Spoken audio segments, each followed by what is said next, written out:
যুদ্ধের কারণে মধ্যপ্রাচ্য অস্থির, অথচ তীব্র প্রতিবাদ ক্ষোভে ফুঁসে উঠতে বাধা কিসে?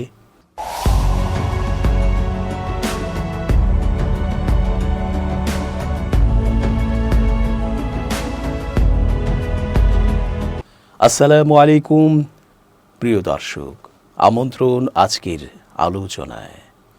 চেঞ্জ টিভির আন্তর্জাতিক চোখ অনুষ্ঠানে জে রতন স্বাগত জানাচ্ছি। ট্রাম্প ও নেতানিয়াহু চুপসে গেছে, এ আর নতুন কি? তাদের পক্ষে আর ইরানের বিরুদ্ধে পেরে ওঠাও সম্ভব না। ইতোমধ্যে বিশ্ববাসী তা টেরও পেয়েছে।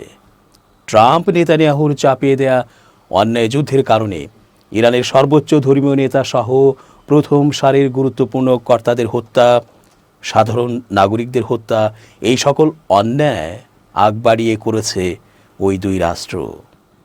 ইরাকে সাদ্দাম হোসেন মানবতা বিরোধী মরণাস্ত্র রেখেছেন তার দেশে, এই অজুহাতে সাদ্দামকে যেভাবে পরাস্ত করা হয়েছিল, পুরো ইরাককে নরক বানিয়ে দিয়েছিল আমেরিকা।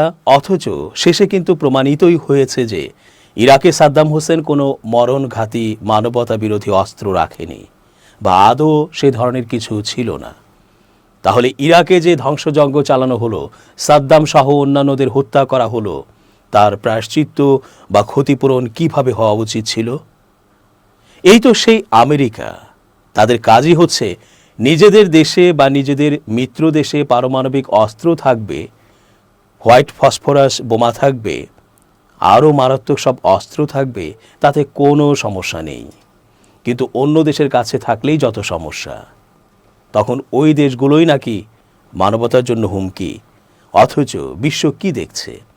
গাজাতে যা করা হয়েছে আর ইরানে যা করা হচ্ছে এবং যা করা হলো ইতোমধ্যে, তার প্রায়শ্চিত্ত কি চাওয়া উচিত না তাদের কাছ থেকে? বিশ্বে মাস্তানি করবে, অন্য দেশে হামলা করবে, মানুষ হত্যা করবে, সভ্যতা ধ্বংস করবে, তাদের কাছে অস্ত্র থাকলে তারা এটা করতেই থাকবে। তাই সময় এসেছে ইরান সহ অন্যান্য রাষ্ট্রেরও পারমাণবিক অস্ত্র ও অন্যান্য নিষিদ্ধ অস্ত্র থাকা আবশ্যকীয়।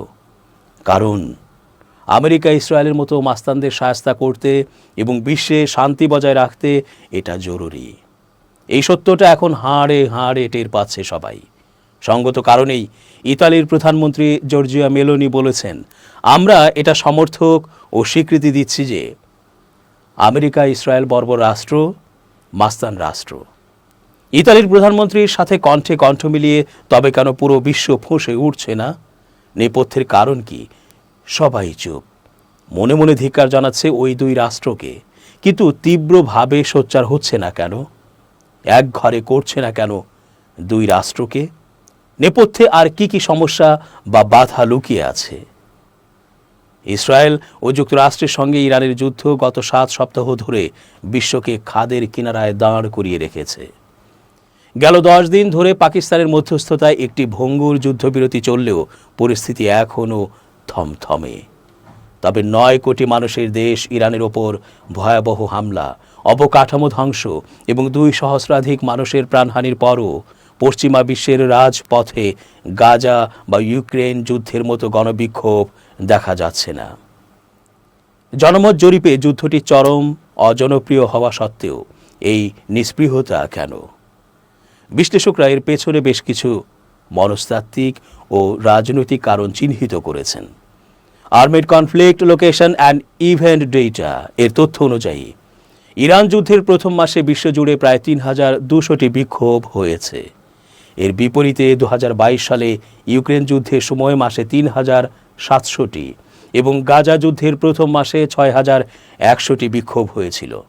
মেরিল্যান্ড ইউনিভার্সিটির অধ্যাপক শিবলি তেলহামি জানান, মাত্র 21% মার্কিনীর সমর্থনে শুরু হওয়া এ যুদ্ধের বিরুদ্ধে এখন প্রায় 2/3 মানুষ অবস্থান নিলেও তারা রাজপথে নামছেন না। অধ্যাপক জেরেমি ভ্যারন এই সংঘাতকে ভিডিও গেম ওয়ার হিসেবে অভিহিত করেছেন। মার্কিন প্রেসিডেন্ট ডোনাল্ড ট্রাম্প স্থলসেনা পাঠানোর চেয়ে ড্রোন এবং ক্ষেপণাস্ত্রের ওপর বেশি নির্ভর করছেন। পেন্টাগন কেবল স্মার্ট বোমার মাধ্যমে লক্ষ্যবস্তু ধ্বংসের ফুটেজ দেখাচ্ছে।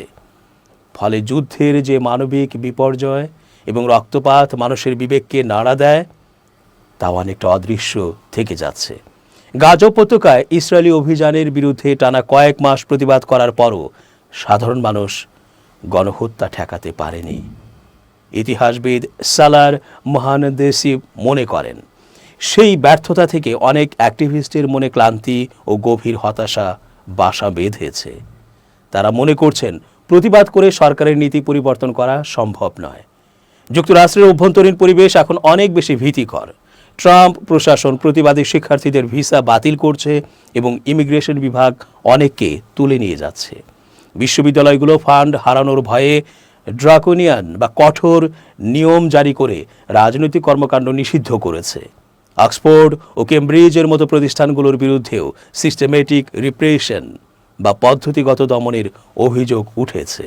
ফিলিস্তিনকে উপনিবেশিত জাতি হিসেবে পশ্চিমা বিশ্ব সহজেই গ্রহণ করেছে, কিন্তু ইরানের ক্ষেত্রে বিষয়টি ভিন্ন। ইরানের অভ্যন্তরীণ মানবাধিকার পরিস্থিতি এবং সার্বভৌম রাষ্ট্র হিসেবে এর অবস্থান অনেকের মনে দ্বিধা তৈরি করে। এছাড়া প্রবাসী ইরানিদের একটি বড় অংশ যুদ্ধের পক্ষে অবস্থান নেওয়ায় প্রতিবাদী আন্দোলনগুলো নেতৃত্বহীন হয়ে পড়ছে। প্রতিবাদ কম হলেও যুদ্ধের ধাক্কা বিশ্ববাসী ঠিকই টের পাচ্ছে। ইরান হরমুজ প্রণালী বন্ধ করে দেওয়ার ফলে তেলের দাম আকাশচুম্বী হয়েছে। শেয়ার বাজারে ধস নেমেছে এবং সারের তীব্র সংকট দেখা দিয়েছে। গেল সোমবার থেকে যুক্তরাষ্ট্র ওই জলপথে নৌ অবরোধ শুরু করায় পরিস্থিতি আরও জটিল হয়েছে। বিশ্লেষকরা মনে করছেন দুটি কারণে পরিস্থিতির পরিবর্তন হতে পারে। মার্কিন সেনা মৃত্যু, যদি স্থল অভিযান শুরু হয় এবং কয়েকশো মার্কিন সৈন্যের প্রাণহানি ঘটে, তবে মার্কিন জনতা ট্রাম্পের বিরুদ্ধে রাস্তায় নামতে বাধ্য হবে। অর্থনৈতিক যন্ত্রণা, জ্বালানি ও খাদ্যপণ্যের দাম যদি সাধারণ মধ্যবিত্ত পরিবারের ক্রয় ক্ষমতার বাইরে চলে যায়, তবে বিমূর্ত আদর্শের চেয়ে নিজেদের অস্তিত্বের প্রয়োজনে প্রতিবাদ জোরালো হবে। আপাতত যুদ্ধবিরতির কারণে কিছুটা উত্তেজনা কমলেও লেবাননে ইসরায়েলি আগ্রাসন যে কোনো সময় এই সংঘাতকে পূর্ণাঙ্গ আঞ্চলিক যুদ্ধে রূপ দিতে পারে বলে ধারণা করছেন বিশ্লেষকরা। ইরান ও যুক্তরাষ্ট্রের চলমান আলোচনা ঘিরে আন্তর্জাতিক সংবাদ মাধ্যম রয়টার্সের প্রকাশিত তথ্যকে মনস্তাত্ত্বিক অপারেশন এর অংশ হিসেবে আখ্যা দিয়েছে ইরানের সংবাদ সংস্থা তাসনিম নিউজ এজেন্সি। বার্তা সংস্থাটির দাবি, যুক্তরাষ্ট্রের স্বার্থে উদ্দেশ্যপ্রণোদিতভাবে বিভ্রান্তিকর তথ্য ছড়ানো হচ্ছে। তাসনিম জানায়, সংশ্লিষ্ট কর্তৃপক্ষের সঙ্গে যোগাযোগের ভিত্তিতে তারা নিশ্চিত হয়েছে রয়টার্স যেসব জ্যেষ্ঠ ইরানি সূত্র এর বরাত দিয়ে প্রতিবেদন প্রকাশ করছে, বাস্তবে সেই সূত্রগুলোর কোনো অস্তিত্ব নেই। তাদের ভাষ্য, এসব তথাকথিত সূত্র ব্যবহার করে ইরানের অবস্থান ও কৌশল সম্পর্কে ভুল বার্তা ছড়ানো হচ্ছে, যা মনস্তাত্ত্বিক অপারেশন এরই অংশ হতে পারে। রয়টার্সের বিভিন্ন প্রতিবেদনে কখনো আলোচনার অগ্রগতি, কখনো ইরানের অবস্থান নিয়ে নানা দাবি করা হলেও তাসনিমের অনুসন্ধানে সেগুলো নির্ভরযোগ্য প্রমাণিত হয়নি। সংস্থাটি আরও উল্লেখ করেছে, আলোচনার প্রথম দফায় ইরানের সম্পদ মুক্তি নিয়ে রয়টার্স একটি ভুল তথ্য প্রকাশ করেছিল, যা পরে ইরান ও যুক্তরাষ্ট্র উভয় পক্ষের গণমাধ্যমই নাকচ করে দেয়। পরবর্তীতে রয়টার্সও তাদের সেই প্রতিবেদনের অসত্যতা স্বীকার করে। বিশ্লেষকদের মতে, ইরান যুক্তরাষ্ট্র সংলাপের মতো সংবেদনশীল ইস্যুতে তথ্যযুদ্ধের প্রবণতা বাড়ছে। ফলে আন্তর্জাতিক গণমাধ্যমের প্রকাশিত তথ্য যাচাইয়ের গুরুত্ব আগের চেয়ে অনেক বেশি হয়ে উঠেছে। তাসনিম নিউজ এজেন্সি ইরান ভিত্তিক একটি সংবাদ মাধ্যম, যা দেশটির রাজনৈতিক, নিরাপত্তা ও সামরিক ইস্যুতে প্রতিবেদন প্রকাশ করে। এটি রক্ষণশীল মিডিয়া কাঠামোর সঙ্গে ঘনিষ্ঠভাবে যুক্ত এবং Islamic revolutionary guard corps IRGC এর ঘনিষ্ঠ হিসেবে পরিচিত। 2012 সালে আইআরজিসি সম্পৃক্ত উদ্যোগে সংস্থাটির যাত্রা শুরু হয়। এদিকে পারমাণবিক কর্মসূচি ও দূরপাল্লার ক্ষেপণাস্ত্র ইস্যুকে কেন্দ্র করে 2026 সালের 28 ফেব্রুয়ারি জেনেভায় আলোচনা চলাকালে যুক্তরাষ্ট্র ও ইসরায়েল ইরানের বিরুদ্ধে বড় ধরনের সামরিক অভিযান চালায়। টানা 39 দিনের সংঘাতের পর পাকিস্তানের মধ্যস্থতায় 7 এপ্রিল 2 সপ্তাহের জন্য যুদ্ধবিরতি ঘোষণা করা হয়।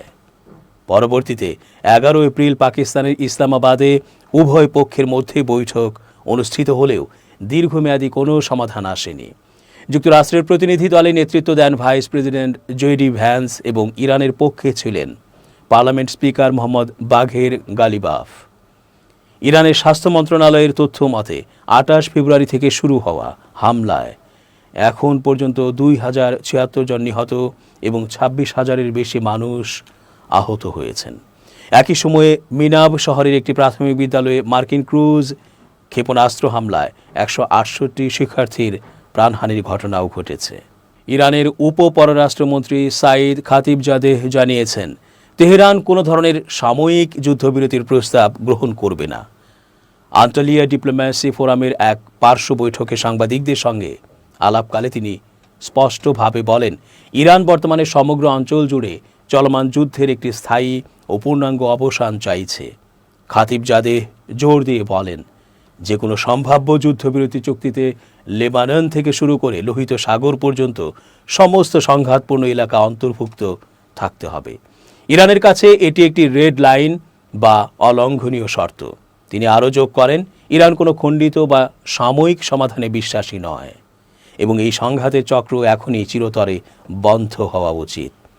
হরমুজ প্রণালীর নিরাপত্তা ও অবস্থান প্রসঙ্গে উপপররাষ্ট্রমন্ত্রী জানান, এই জলপথটি ঐতিহাসিকভাবেই উন্মুক্ত ছিল। যদিও এটি ইরানের জলসীমার মধ্যে অবস্থিত, তবুও দীর্ঘকাল ধরে এটি আন্তর্জাতিক চলাচলের জন্য উন্মুক্ত রাখা হয়েছে। এই অস্থিতিশীল পরিস্থিতির জন্য সরাসরি যুক্তরাষ্ট্র ও ইসরায়েলকে অভিযুক্ত করে তিনি বলেন, তাদের কর্মকাণ্ড এই অঞ্চলে অস্থিরতা উস্কে দিচ্ছে। খাতিবজাদেহের মতে, এই দুই দেশের নেতিবাচক তৎপরতা বর্তমানে বিশ্ব বাণিজ্য এবং সামগ্রিক অর্থনীতির ওপর বিরূপ প্রভাব ফেলছে। দর্শক, আজ এ পর্যন্তই। ধন্যবাদ। change tv.press এক ফোঁটা হলুদ নেই।